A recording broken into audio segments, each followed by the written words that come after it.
Your disbelief doesn't protect you, it only blinds you to what's already there.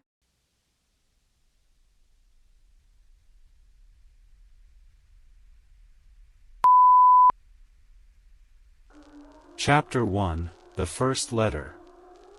My name is James Grayson, and until last week, I was just another guy trying to make it through life.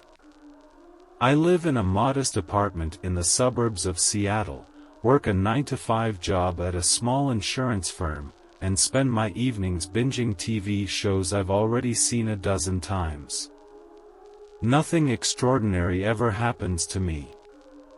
At least, that's what I used to think. The first letter came on a Tuesday. It was a damp, gray morning, the kind Seattle is known for, and I was already running late for work. As I rushed out the door, I noticed the envelope sitting in my mailbox.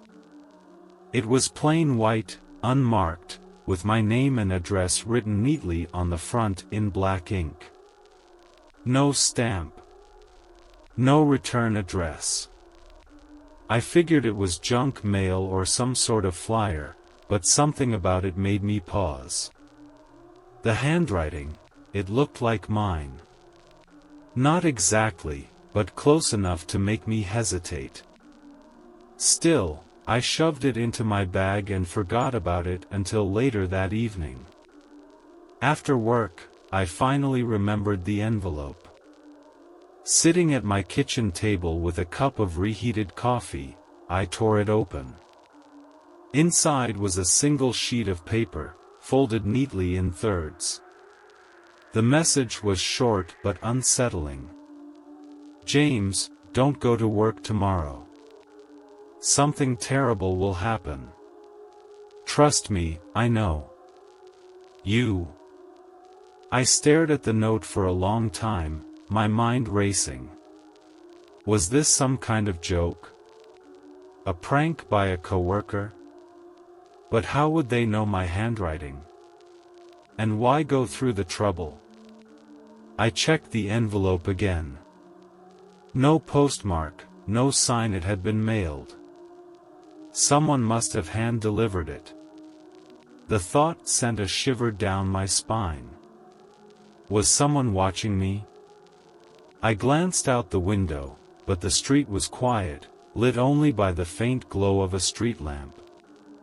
I told myself it was nothing, just a weird coincidence or a cruel prank. Still, I couldn't shake the unease. That night, I tossed and turned, the words of the letter looping in my mind. Don't go to work tomorrow. It sounded ridiculous, like something out of a bad thriller. But what if it wasn't? The next morning, I stood in front of my bathroom mirror, debating whether to listen to the warning. On one hand, it felt absurd to let a mysterious note dictate my day.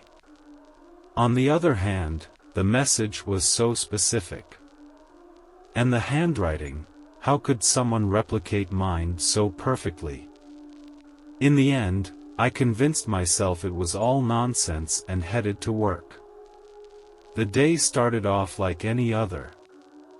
I answered emails, sat through a dull meeting, and joked with my coworker Lisa about how the coffee machine was probably older than both of us combined.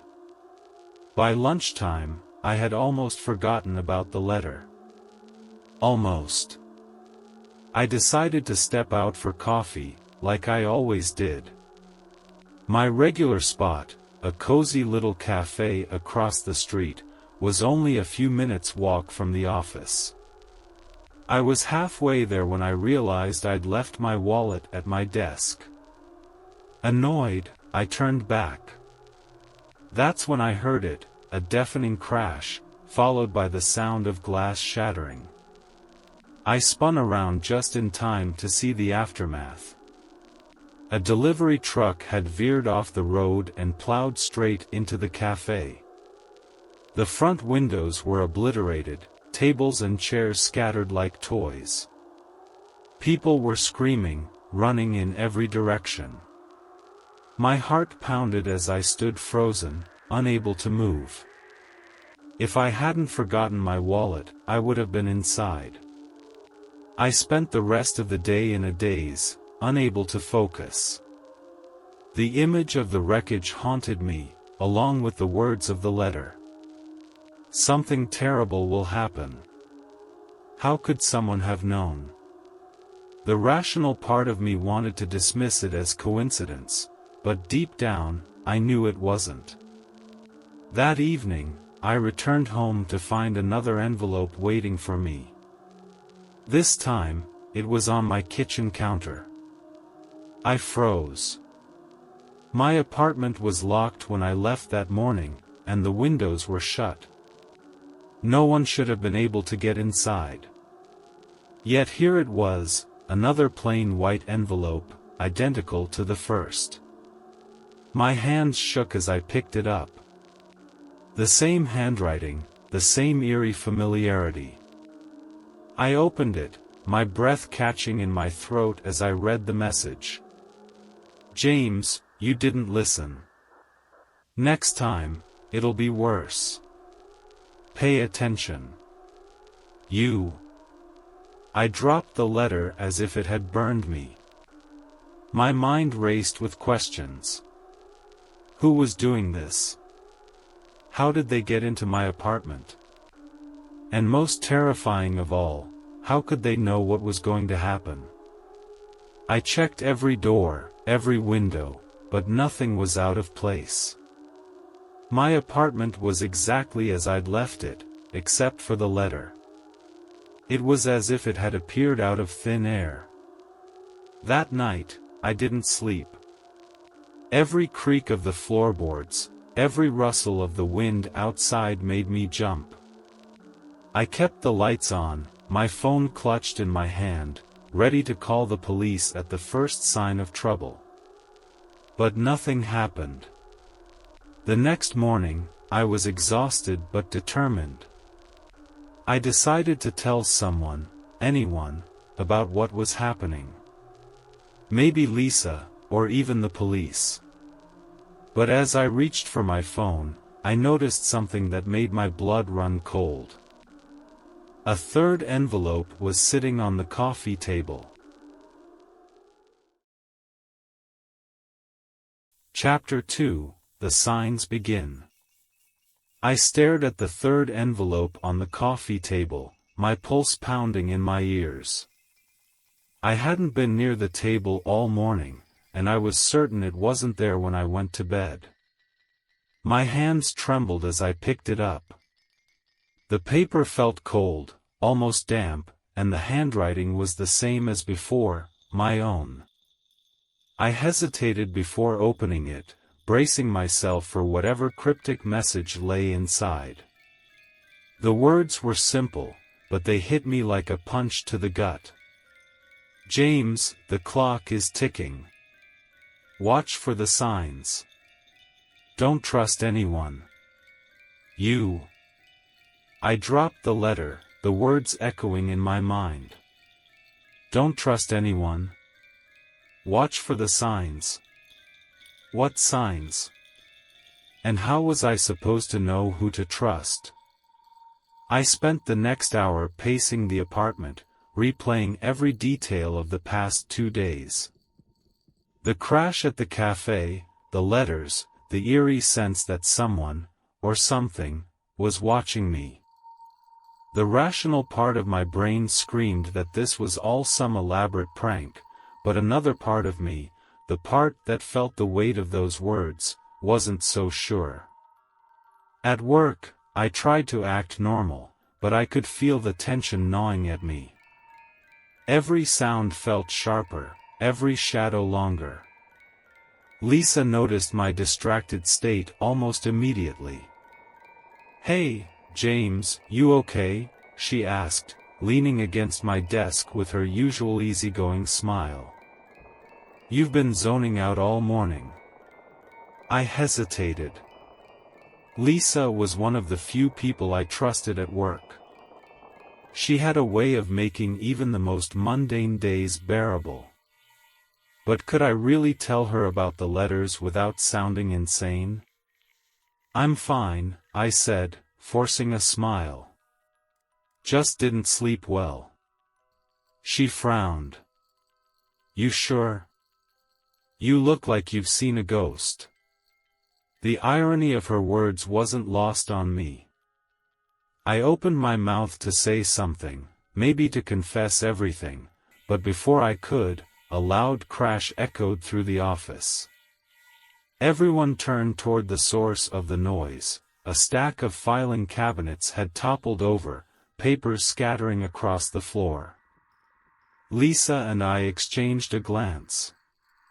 "Weird," she muttered. "Those things are heavy. They don't just fall over." I nodded, but my mind was racing. Was this one of the signs the letter had warned about? Or was I just letting my paranoia get the better of me? The rest of the day passed in a haze. By the time I got home, the sun was setting, casting long shadows across my apartment. I locked the door behind me and double-checked the windows, making sure everything was secure. That's when I noticed it, the clock on the wall. It had stopped. The second hand was frozen in place, pointing directly at the 12. A chill ran down my spine. The clock had always worked perfectly. I tapped the glass, but it didn't budge. The time was stuck at 6 p.m., the exact moment I had walked through the door. I tried to shake it off, telling myself it was just a coincidence. But then my phone buzzed. A text message from an unknown number lit up the screen. "Did you see it? The clock is just the beginning. You." My heart sank. Whoever, or whatever, was behind this wasn't just leaving letters anymore. They were watching me in real time. I typed out a reply, my fingers trembling. "Who are you? What do you want from me?" No response. The silence was deafening. The next day, I couldn't take it anymore. I called Lisa and asked if she wanted to grab a drink after work. I needed to talk to someone, and she was the only person I could think of. She agreed, and we met at a quiet bar a few blocks from the office. "So," she said, taking a sip of her beer. "What's going on? You've been acting weird lately." I hesitated, staring at the condensation on my glass. "You're going to think I'm crazy," I said finally. "But I've been getting these letters." "Letters?" she asked, raising an eyebrow. "From who?" I shook my head. "That's the thing. They're from me. Or at least, they look like they are. They warn me about things before they happen. Like the crash at the cafe." Lisa's expression shifted from amusement to concern. "James, are you serious? That sounds crazy, I know," I interrupted. "But I swear, it's real. And it's getting worse. The clock at my apartment stopped yesterday, right when I got home. Then I got a text from whoever's doing this." She frowned, her eyes searching mine for any sign of a joke. "Okay, let's say this is real. What do you think it means? Why would someone send you these letters?" "I don't know," I admitted. "But the last one said not to trust anyone." Her face hardened. "Do you think I'd hurt you, James?" "No, of course not," I said quickly. "But I don't know what to think anymore. I feel like I'm losing my mind." Lisa reached across the table and placed a hand on mine. You're not crazy. We'll figure this out, okay? You're not alone. Her words were comforting, but as I looked into her eyes, I couldn't shake the doubt creeping into my mind. The letter had been clear: don't trust anyone. Was it possible that even Lisa wasn't who she seemed? That night, I returned home feeling more unsettled than ever. I locked the door and sat on the couch, staring at the stopped clock. The room felt heavier, the air thick with an unexplainable tension.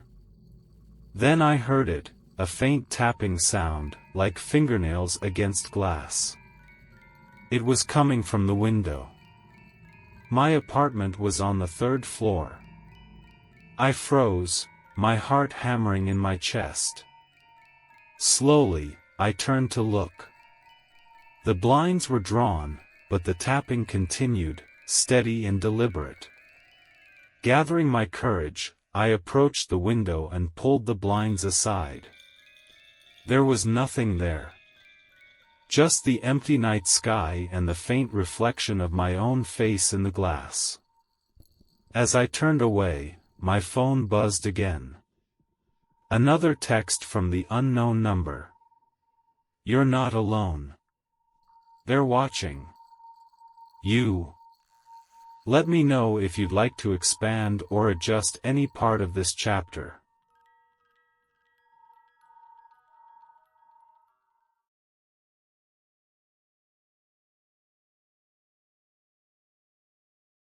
Chapter 3: The Rising Threat. The air in my apartment had grown colder, as if the walls themselves were leaching away any warmth. Sleep was a distant memory, every creak of the floorboards, every flicker of the stopped clock, kept me on edge. The letters and texts weren't just warnings anymore, they were a countdown to something I couldn't understand, but I knew was coming. It began in earnest the morning after the tapping at the window. I woke up to the sound of my phone buzzing incessantly. Groggy and disoriented, I reached for it, expecting another cryptic message. Instead, I saw dozens of missed calls, all from Lisa. My stomach dropped as I sat up, my heart racing. I called her back, but it went straight to voicemail. A gnawing sense of dread settled in my chest. Lisa wasn't the type to panic, and the fact that she'd tried to reach me so many times in such a short span was alarming. Grabbing my coat, I left the apartment and headed straight to her place. Her apartment building was eerily quiet when I arrived.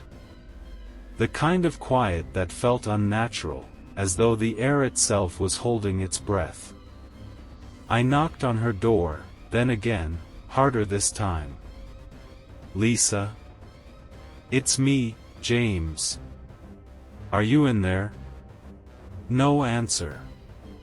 The hallway lights flickered, casting long shadows that danced along the walls. I reached for the doorknob, and to my surprise, it turned easily. The door creaked open, revealing a scene that made my blood run cold. Lisa's living room was in chaos. Furniture was overturned, picture frames shattered on the floor. The air smelled of something metallic, and as I stepped inside, I saw why. There was blood, splattered across the walls, pooling on the carpet. My stomach churned as I followed the trail into the kitchen. There she was. Lisa. Her body was slumped against the counter, her lifeless eyes staring at nothing. A knife lay on the floor beside her, her hand stained red. No, I whispered, my voice cracking. No, no, no. I dropped to my knees, shaking her shoulders as if I could somehow wake her up. Her skin was cold to the touch, and the reality of what I was seeing hit me like a freight train. She was gone. My phone buzzed in my pocket, snapping me out of my shock. With trembling hands, I pulled it out and saw another text from the unknown number. "You weren't fast enough. This is on you. You." I screamed, hurling the phone across the room. It hit the wall with a dull thud, but the screen didn't even crack. The words were burned into my mind, taunting me. The police arrived not long after, alerted by a neighbor who had heard my shouting. They questioned me for hours, their suspicion evident in every word. I told them the truth, or at least, as much of it as I could without sounding insane. I said I'd come to check on Lisa after her calls and found her like this. They didn't seem convinced, but without evidence to the contrary, they had no choice but to let me go. By the time I returned to my apartment, the sun had set, and the shadows seemed darker than ever. The air was heavy, suffocating, as if the apartment itself was alive and watching me. I couldn't shake the feeling that whatever had happened to Lisa wasn't random. It was connected to the letters, to the warnings. To me. That night, I dreamed of her. Lisa stood in the middle of a vast, empty field, her face pale and her eyes hollow. She reached out to me, her lips moving, but no sound came out. Behind her, the sky was dark and churning, as though a storm was about to break. Then I saw it, a figure emerging from the shadows. Tall, gaunt, its face obscured by a swirling mist. It moved toward Lisa with unnatural speed, its limbs jerking as if controlled by invisible strings. I tried to run to her, to warn her, but my legs wouldn't move.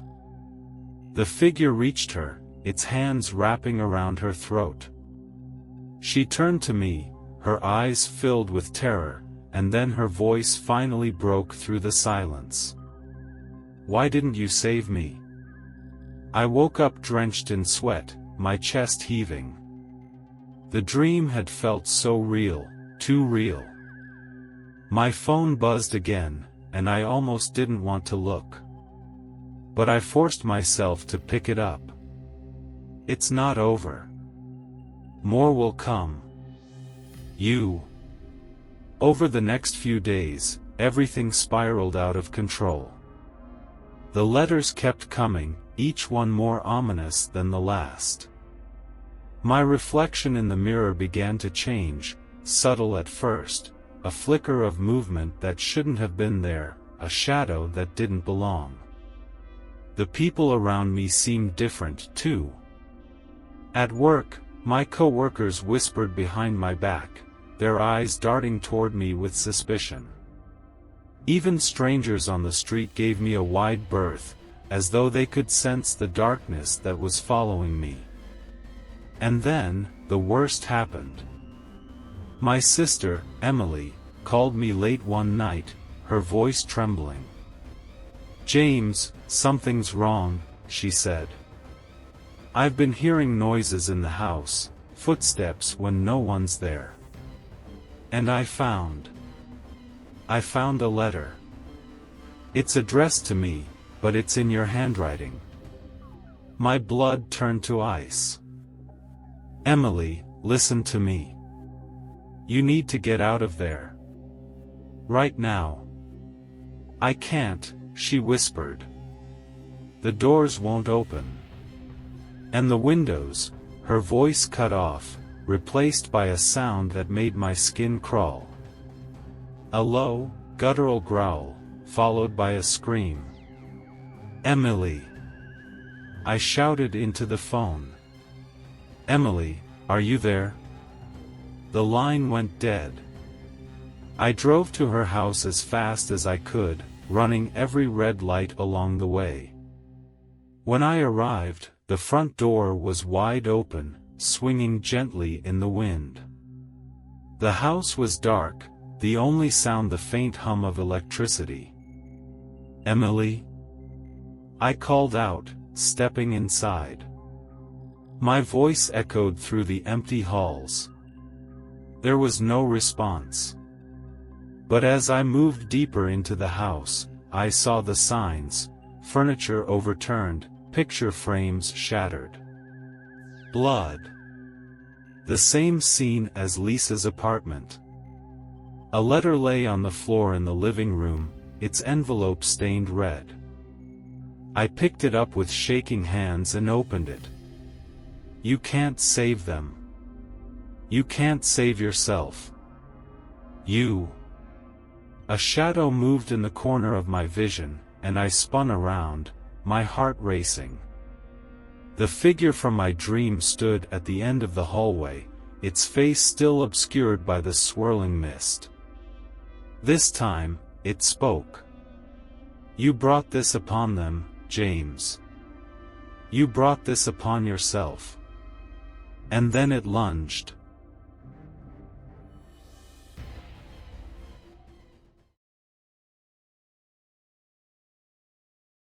Chapter 4: The Truth Revealed. The shadow lunged at me, and for a moment, time seemed to splinter. My body moved on instinct. I stumbled backward, knocking over a table as I scrambled to get away. My breath came in shallow gasps, and the figure loomed closer, its presence suffocating. "Stay away!" I shouted, though my voice cracked with fear. The figure paused, its swirling, featureless face tilting as if studying me. Then, in a voice that echoed with layers of distortion, it spoke again. "You already know, James. You've always known." The words froze me in place. My mind raced, grasping for meaning. What did it mean? What did I know? The figure stepped closer, and suddenly, the room shifted. The walls of Emily's house melted away, replaced by an unfamiliar space, an old, decrepit basement. The air was damp, filled with the stench of mildew and decay. Chains hung from the ceiling, and the faint sound of dripping water echoed in the distance. And then I saw it. A small, crumpled figure in the corner, bound and gagged. My stomach churned as I stepped closer, my heart pounding in my chest. It was a child, a boy, no older than 10. His wide, terrified eyes locked onto mine, silently pleading for help. "Do you remember now?" the figure whispered, its voice slithering into my ears like poison. I shook my head, backing away. No, this isn't real. This isn't me." But even as I said the words, fragments of memories began to surface. Flashes of the same basement, the same chains. My hands, younger and trembling, dragging the boy into the room. His muffled cries as I turned away, locking the door behind me. "No," I whispered, clutching my head. "That's not me. I wouldn't." "You did," the figure hissed. "You were just a boy yourself, but you made a choice. You let him die." The memories came flooding back, each one more vivid and horrifying than the last. I was 13. The boy's name was Peter. He was the new kid in the neighborhood, shy and awkward, an easy target for the bullies who ruled our school. I hadn't wanted to hurt him. I just wanted to fit in. The older boys had dared me to teach him a lesson, and I'd been too desperate for their approval to refuse. But things had spiraled out of control. What was supposed to be a harmless prank had turned into something darker, something I couldn't stop. I left him in that basement, promising myself I'd go back and let him out once the others had gone. But I didn't. Fear kept me away, and by the time someone found him, it was too late. I'd buried the memory deep, convincing myself it wasn't my fault. But now, standing in this twisted version of that same basement, there was no escaping the truth. The figure stepped closer, its presence overwhelming. "You've spent your life running from this, James. But you can't run anymore. The letters, the warnings, they were never from your future self. They were from me." I stared at it, my mind struggling to comprehend. "What are you?" "I am you," it said simply. "The part of you that you tried to bury. The guilt, the fear, the darkness. You thought you could hide from it, but I've always been here, waiting."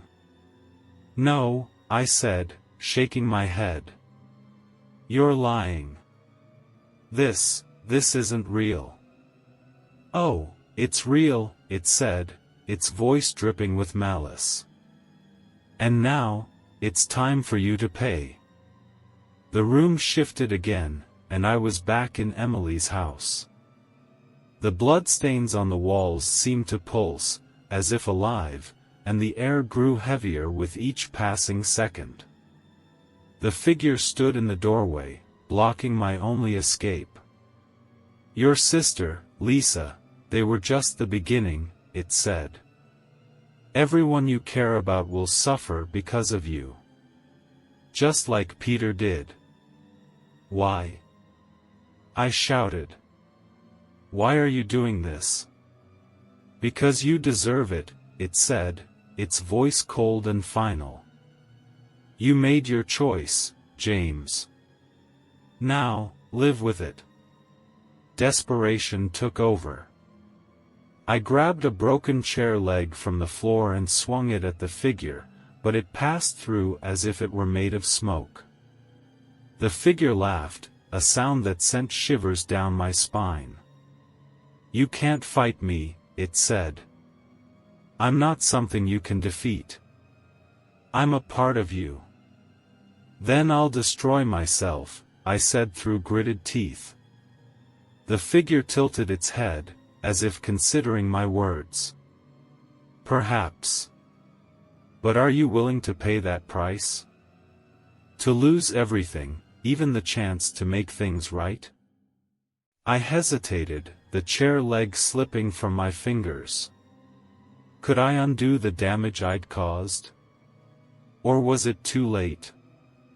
The figure stepped closer, its voice softening. "There is another way. Embrace me. Accept what you did, and let me take control. Together, we can make them all pay." I stared at it, my mind a whirlwind of emotions. Part of me wanted to give in, to let the darkness consume me and end this nightmare.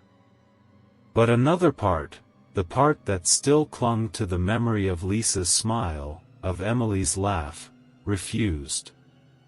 "No," I said, my voice trembling but firm. "You don't control me. Not anymore." The figure's form began to waver, its edges blurring. "You can't escape me, James. I'll always be here." "Maybe," I said. "But I won't let you win." The room erupted in light, blinding and searing. I screamed as the figure dissolved into the air, its final words echoing in my mind. "You can't run from yourself." When the light faded, I was alone. The house was silent, the bloodstains gone. But the weight in my chest remained, a constant reminder of the truth I could never escape. I had faced the monster, and it was me.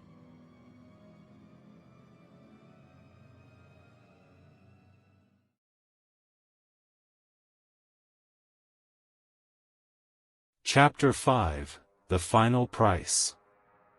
The days after my confrontation with the figure passed in a haze. My apartment felt like a tomb, each shadow a reminder of the darkness I had faced, and the darkness still inside me. I hadn't heard from Emily, hadn't dared to check Lisa's empty apartment. It was as if the world had stopped, holding its breath, waiting for me to make my next move. But I didn't have a plan. I barely had the will to leave my bed. The figure's words haunted me, "You can't run from yourself." One night, as I sat in the dim light of my living room, staring at the blank TV screen, the doorbell rang.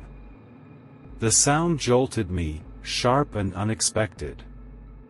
I hesitated, every nerve in my body screaming to ignore it. But something compelled me to rise, to face whatever waited on the other side. I opened the door to find a package on the floor, wrapped in plain brown paper. There was no return address, just my name scrawled across the top in handwriting I recognized immediately. My own. Hands trembling, I brought it inside and placed it on the coffee table. For several minutes, I just stared at it, my mind racing with possibilities. Finally, I tore the paper away, revealing an old, leather-bound journal. The pages were yellowed, the edges frayed, as though it had been through decades of wear. I opened it to the first page and froze. The words were written in my handwriting, but the date at the top was impossible, 30 years in the future. The entries were fragmented, chaotic, as if written by someone on the brink of madness. They detailed events I hadn't lived through yet, losses, betrayals, horrors that felt too specific to be fiction. Each page was filled with warnings, instructions, pleas to avoid certain places or people. And then, near the middle of the journal, I found a passage that made my blood run cold. "You think you've won, but it's not over. The darkness isn't something you can destroy, it's something you must carry. If you don't, it will consume everything and everyone you love." The words blurred as tears filled my eyes. I flipped through the pages, desperate for answers, until I reached the final entry. It was dated 1 week from today. "You'll make a choice, James. One that will determine everything. But remember, saving yourself means losing them. Saving them means losing yourself." I slammed the journal shut, my chest heaving. The figure's voice echoed in my mind, taunting me, "You can't escape me." The next day, I received a call. It was the police. They had found Emily. She was alive, but barely. They said she had been wandering the woods outside of town, covered in scratches and muttering incoherently. When I rushed to the hospital to see her, I found her sitting on the edge of the bed, staring out the window. "Emily," I said softly, stepping into the room. She turned to me, her eyes hollow. "It's still out there, James," she whispered. "It's not done with us."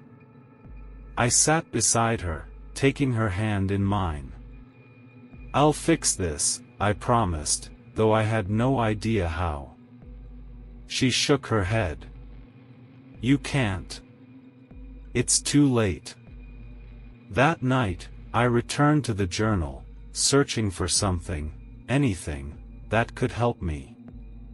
The pages seemed to shift under my fingers, the words rearranging themselves.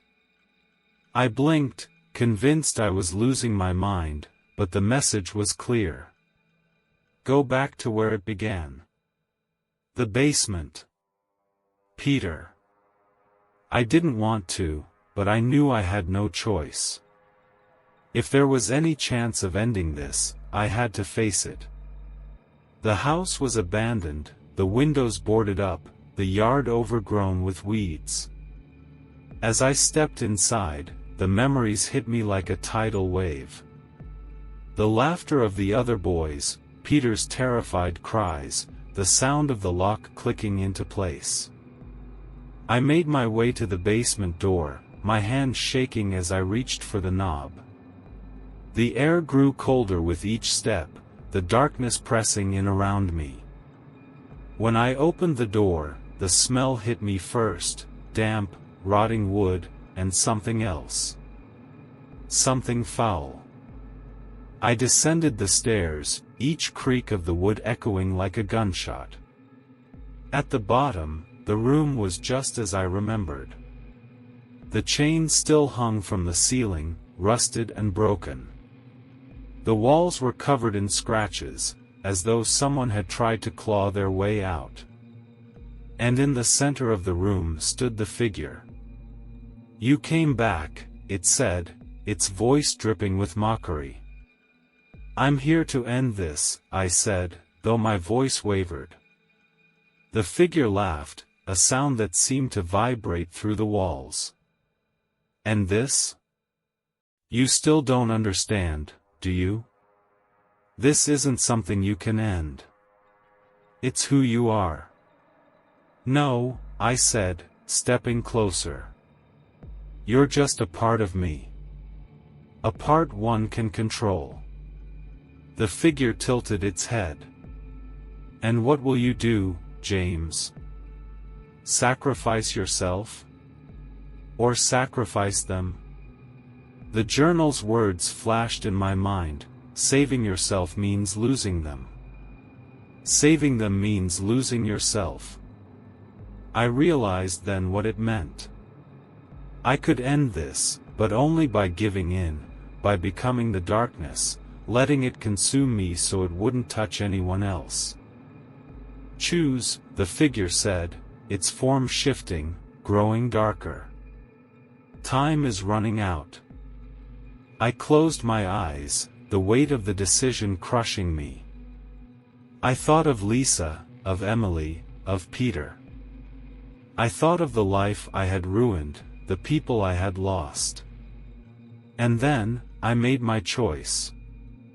The figure smiled as I stepped forward, its arms outstretched. The darkness engulfed me, cold and suffocating, but I didn't fight it. I let it in, let it become a part of me. The last thing I heard was the figure's voice, now my own. "You can't run from yourself." When I woke up, the basement was empty. The chains were gone, the walls clean.